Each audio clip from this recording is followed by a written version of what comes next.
That was an interesting prime take that took us down memory lane with Mohamed Polo. But today I want to take you down that same lane as I share with you my blunt thoughts. I've titled it 66 Years of Ghana's Independence, the Good, the Bad, and the Ugly.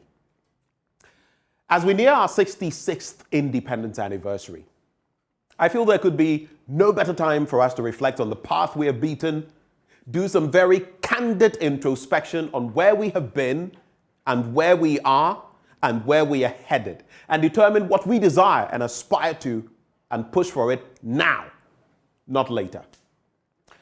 Some 66 years ago at the Polo Grounds, now the Kwame Nkrumah Mausoleum area, where the Osagefo declared Ghana's independence, he also uttered those famous words which we have all become used to. Forward ever, backwards never. Like that statue, pointing forward. Ghana today, Nkrumah's Ghana, has taken so many steps backwards that we cannot even count. It has become a typical case, a ritual of one step forward and many steps backwards. Take, for example, the many factories and completed projects Nkrumah bequeathed to us. Juxtapose that with the fact that 60 plus years on, we cannot even follow his blueprint or legacy. 1D1F is a shambles. I said it. Prove me otherwise. Today, unlike in the First Republic, many more of our projects are left uncompleted compared to those that are completed and stand the test of time. Just think of it. If Nkrumah had done that, like we are doing with some of our projects, if he had done that with the Akosombo Dam, with Valco, with the Tema Motorway, among others, can you imagine how much worse our lives would be today? Just think of it. Reflect. This is why, while I agree there is some good we have achieved as a country, including the democratic system of governance we adopted for ourselves, especially in this Fourth Republic, we ought to, on a day like this, reflect on the gains and the boons we have derived from all these endeavors. Let's weigh them. How much have we gained? How much have we lost? The bad scenes of abandoned projects, useless fighting between our two major political parties, and a lack of effectiveness and efficiency in planning and project delivery have been our bane and will continue so to be unless we twist the arms of our leaders and adopt some drastic measures concerning, say, consider the ugliness of the Galamsey menace and what we have allowed it to do to us, partly because of politicians' greed and a failure to create jobs. Recently, a barefaced lie was told by this administration about the river and Cobra being clean, green, when in fact, it was just the action of the sea pushing back polluted Galamsey waters at a certain point around the estuary. In fact, that river is now beginning to even pollute the sea itself, with the sea beginning to turn a shade of brown around where the two water bodies meet. Why? What crime have Ghanaians committed to deserve such shambolic leadership? And even worse, we suffer such a paucity of ideas and leadership that now we need the Japanese to aid us clean our Galamsey polluted waters? I'll be getting to that in my slides, but Ghana, hey, 66 years, and this is what we're doing? I watched a video just a few days ago of the United Arab Emirates reclaiming desert land for wheat farming, which is how they built Dubai in the first place. In that video, that country has constructed from the desert wheat farms of thousands of hectares with a size of about 500 football fields. 500 football fields. Contemplate that. Just contemplate. Let's use the Baba Yara Sports Stadium. 500 times of that. They are reshaping wheat production, and it is apt, especially considering what is happening between Russia and Ukraine. They found a niche, and they are going for it. For us, our stupidity has left us where we are, in the lurch and going back to the IMF for the 17th time running. People are doing things using their heads. Why not us? When will we get there?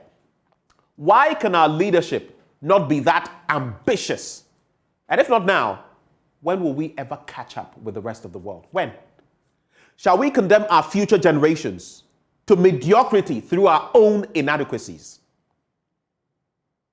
Think about it, Ghana fool. Aren't you tired? Aren't you tired of this false system we're running that does us no justice, that leaves us poorer, administration in, administration out? Aren't you tired? You could be an aficionado of the MPP or the NDC, but think about Ghana. Think your life, 66 years on. If we were a human being, we would have retired. If it were a man, because we have, women retiring at 55 in Ghana, men at 60. If Ghana were to be a man, he would have been on retirement for 6 years now. Is this, when you look at our infrastructure, when you look at Galamsey and what is this doing to us, if those were health conditions, what kind of life would the person called Ghana be living? Before I go, let me reflect a little on some crucial areas of our national endeavor, including elections and Galamsey, which I've started talking about. Come with me. And the economy as well, definitely.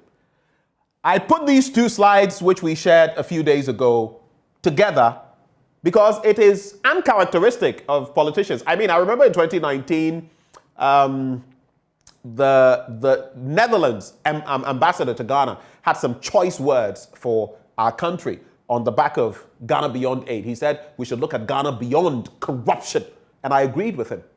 It is rare for diplomats to come out and say things like this, and so when they do, you should not take them for granted because it means certain discussions have been had, certain things are funneling through diplomatic circles.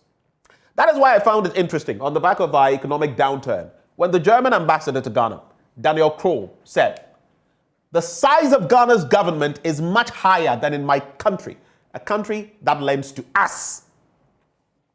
There is room for improvement." That is what he said. Again, he said, "I cannot go out to the international community saying I need help, but I am not willing to cut my own budget expenditure," which is exactly what we're doing. We're going pan in hand, begging, "Mesramo, mumma misika," because me kanu mintu. Yet look at how our executive is living large. Does it make any sense to you? It reminds me of a madman in Kumasi back then. They said he would come on the streets and beg for a little bit of money to purchase sardines. Now, you would think that that wouldn't be his most pertinent need, but that was what he would say. And many people refused to give him money because of that. We're in a similar situation. Mind-boggling. But I want us to look at the cost of our elections ahead of election 2024. Here's why. Look at Ghana in 2020. Our registered voters were 17 million. How much did it cost us? $131 million. Look at Nigeria now, 2023, a population of 93 million. How much did it cost them? $671 million. But when it's like this, you will not get the proper breakdown. So let's go to the next slide. If you look at our elections in 2020, it meant that the cost per voter, me going to vote, was $7.70. In Nigeria's election, currently, the cost per voter, $6.70. The Kenyans also have their own situation. Even worse, $16.60. But I'm asking myself, with a country that is smaller, with a smaller voter population, and this doesn't necessarily have to reflect like in publishing, where the more you publish, the lower the cost. In this instance, what can we do to save money?